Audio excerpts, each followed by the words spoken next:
Okay, so there's the 17.6. And the other thing I want to just, the Pluto and Scorpio generation. This ties in with soul purpose. Okay. So these are the people that have been born 1984 to 1995, right? They have Pluto and Scorpio. Now, this will apply to you too if you have a lot of Scorpio placements, like you have a stellium in Scorpio, or, if your Black Moon Lilith is in Scorpio, you're totally Scorpionic, right? That so colors your chart with Black Moon Lilith in that position. But everybody's got a Scorpio that rules one of their houses, and that's where you're here to transform, right? Deeply transform and grow and evolve and change. But I'm talking about this people born with Pluto and Scorpio. Well, they're born with a poison, and they're here to transmute it. So this is the earth. This is the indigos, right? These are the indigos. And I'm an early indigo, so I'm an elder brother to this, in a sense, right, to the Pluto and Scorpios. So I understand this energy. And so the Pluto and Scorpios are here to transmute. Part of their purpose, right, is to transmute trauma into beauty and truth. So you may be saying, what's that peacock doing here? The peacock and the snake. Well, I don't know why I know this, but I know it for some reason. The peacock's one of the few animals, I think it's the only animal, that can eat a snake, a poisonous snake, and not die from it, right? So what it does, you can see its plumage, right? It's got beautiful plumage with those dots. What it does, it goes full with its wings like this, and then it hypnotizes the snake, right? By all these eyes, the snake becomes hypnotized, and then it attacks the snake and then eats it, right? So what it's doing with that venom, right, from the poisonous snake, the venom gets transmuted and it becomes these beautiful eyes in the plumage, right? So I just love that as a metaphor for Pluto and Scorpio. And Pluto and Scorpio are really bringing in the phoenix codes for humanity, right? For the sleeping phoenix. Because phoenix for Pluto and Scorpio, this is the highest. You've got the snake, the scorpion. So like the lower frequency of the archetype of Scorpio. And then you've got the snake, and then you've got the phoenix, right? So they're really here to really transform our society and our world. So they've got a big job, and they're here to transmute trauma into this beauty and truth, right? Like the peacock. So they've come here with ancient karmic venom still in their veins, right? So this is like betrayals, family secrets, hidden shame. This is all from their past lives. Sexual distortion. And like the peacock, they're never meant to avoid the snake. So they're born to face it and dance with it. This is like facing the snakes in their life, right? The demons, the shadows in their life. They're not afraid, right? But this is what's holding them back, is this ancient samskaras. So they're here to dance with the shadow, right? They're here to hypnotize the shadow and then alchemize it into beauty. So they're not here to deny the darkness in themselves and others, right? So they've come to alchemize the poison and then to walk through the fire.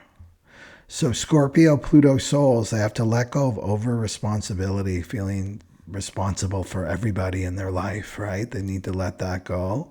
They need to let go of being emotionally abandoned and accepting false intimacy, right? The Pluto and Scorpio souls have to raise the bar now because they've got a big job on our planet, and the call's coming, right? The youngest Pluto in Scorpio are going through their Saturn return right now. So there's a bunch of them that are maturing spiritually.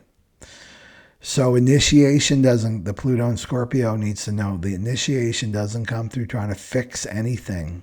You're not here to fix anything. You're here to allow things to die and then be reborn. And this includes yourself, especially yourself. You're not here to be comfortable, right? You're not here to have a cushy vacation lifetime. You're here to do some deep, deep work for the planet and for yourself, and to let go of all this venom that's in your veins, right, from your past lives.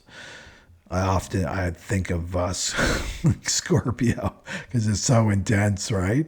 Coming in out of the portal is the womb, right? Coming out of the womb, but coming out from the gates of hell, right?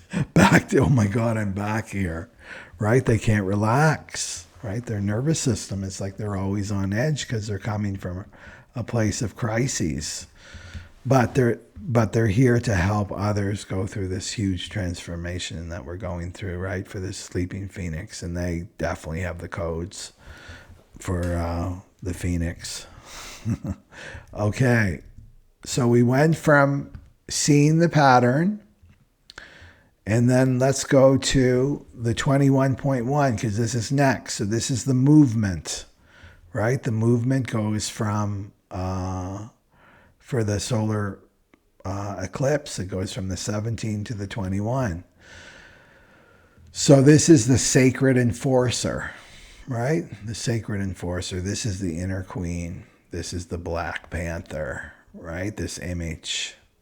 So look at this in terms of archetype, right? Archetype. Now, we've all had past lives, not just as humans, but we've gone through the mineral realm, the plant realm, all the realms, and the animal realm. So this is a good archetype, a good animal. We've all spent a lifetime probably as a Black Panther.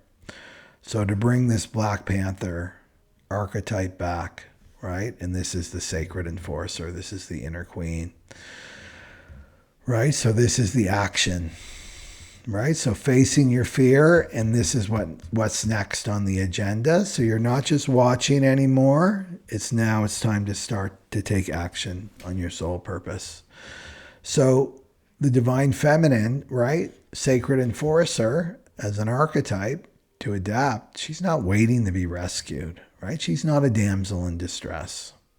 And she's biting through, because this is the gate of biting through, right? Through the pattern of overgiving, proving herself, and spiritual bypassing.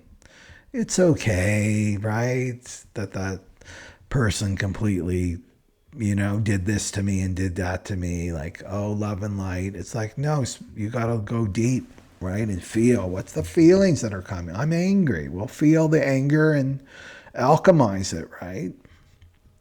So she's no longer the sacred enforcer, is no longer choosing the spiritual man who avoids his inner work. And I did a whole video on the weak man. She's not interested in that anymore.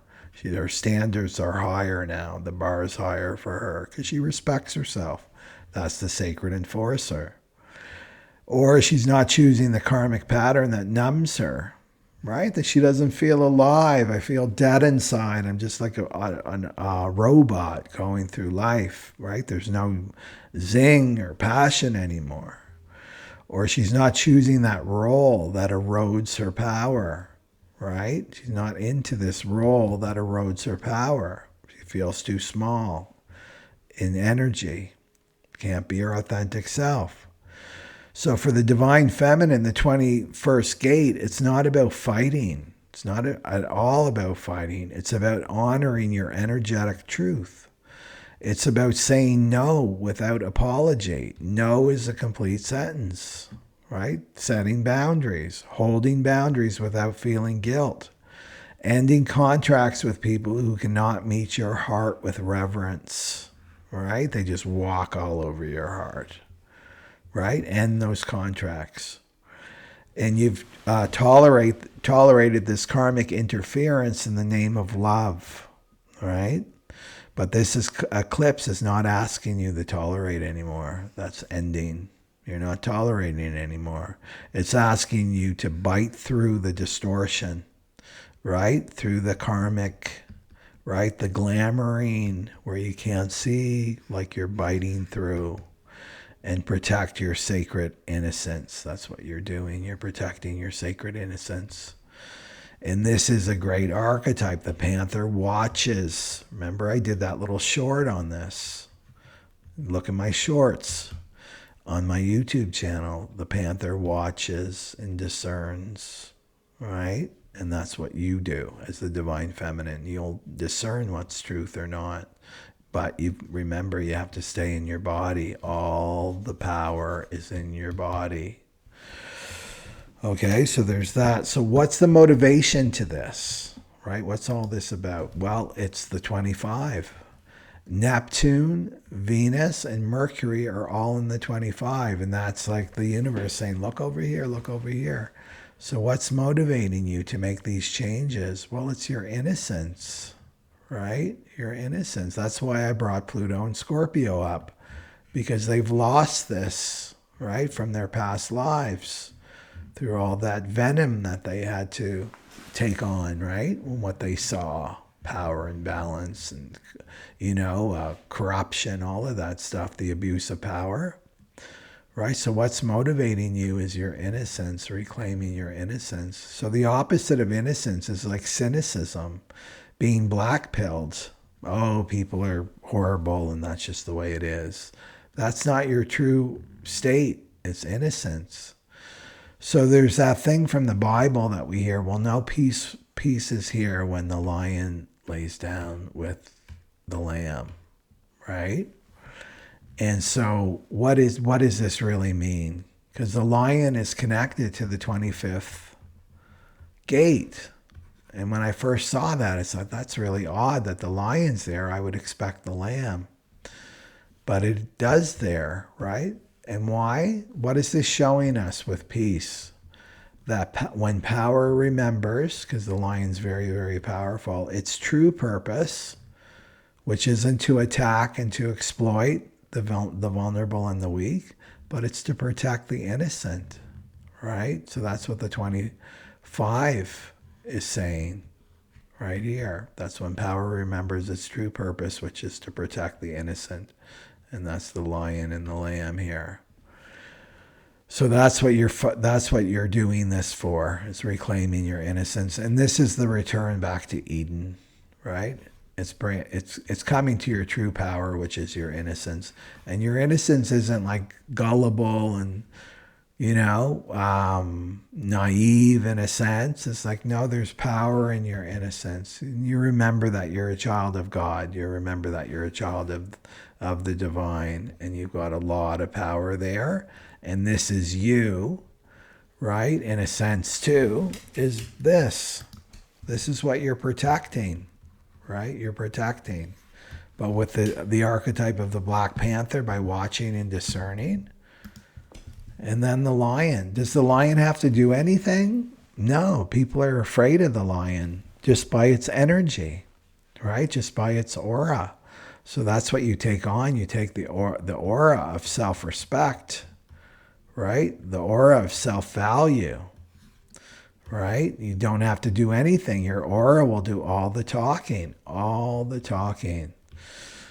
I remember my ex-wife. She always had me around. She felt protected by me. Anyway, we got in this little argument and she went off on her own. And she came back and she just said, this really strange thing happened to me. And she said she could feel this man, like, eyeing her up and just being dominant and, Anyway, she just said she just felt like this surge of power move through her. And she just looked at him and he just ran away. He just ran away, this man. And did she have to do anything? No, it was all her aura. It was, she brought up the divine feminine, the power of the divine feminine, which is about respect, right? Respecting yourself. So you can do this too, right? Bring up the lion and the panther within yourself, right? And what are you protecting is your sacredness, and that's your innocence. That's your innocence. And that's what you're protecting. Like, how dare you you don't have the right to treat me like this, right? I have value and I have self-worth, and that's what you're protecting. So this is about finally honoring your energetic truth, saying no without apology, holding boundaries, ending contracts with people who do not meet your heart, and then letting go of this karmic distortion. So the solar eclipse will show you this. So I think that's all I want to share about the solar eclipse. And the other thing I want to share is I'll put a link below, but this is a meditation for you. It's free. It's on my website. And this is a great, if you're like having challenges, like trusting and having faith in the divine, that which is required now, is there's a great meditation using the Narayan Shabbat. And Shabbat means that which cuts through your ego so that you can experience your divinity. And so the mantra, the Shabbat, says, when hardship strikes so deep that nobody lends their hand, there's nobody around to help you. This is total ego death. We all have to go through it. Everybody's gone. Even your loved ones turn to enemies. Even your karmic relationships turn, I love that person, and now they feel like they're my enemy. All your family retreat into the shadows. They just disappear. There's no support. When every worldly support is stripped away and all hope has vanished like mist, in that moment, if your soul only remembers the divine, even the burning winds cannot touch you, right? And we all have to go through this ego death. And if you're going through something like this, please go to my website and follow this meditation, and it will bring comfort to you. It will soothe you, because these are powerful mantras. They're thousands of years old. Okay? And now we'll go into the readings here. And let me just check something before I get into it. Okay. You know, a good way to look at innocence is to pretend that you have a little child with you all the time, right? And the way that somebody treats you, imagine that they were treating a little child like that, right? And that will help you to get in touch with your own innocence. And that's something you never want to lose, is your innocence. And this soul